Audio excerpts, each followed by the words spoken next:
As you'd all be aware, we have announced recently that we have signed a long-term deal with the New South Wales government to keep the Australian Open in Sydney through the next 8 years.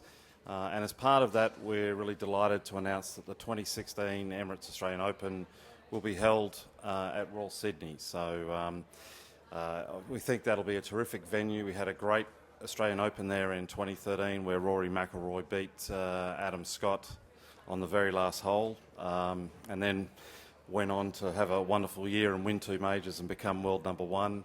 And Royal Sydney proved to be an exceptional venue at that time. So we're excited to be back there. We know it'll be a wonderful host venue. Beyond that, I think the plan is that we'd like to get some certainty around what the following 7 years looks like in terms of host venues for the Australian Open.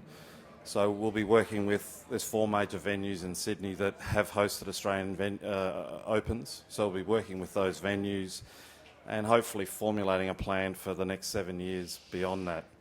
As you may be aware, that the contract we have with the New South Wales government allows us to have 2 Opens outside of New South Wales in that period. So we'll be evaluating the opportunities to do that as well. So it is a really exciting time. I think we've seen the Australian Open go from strength to strength in the last 5 or 6 years.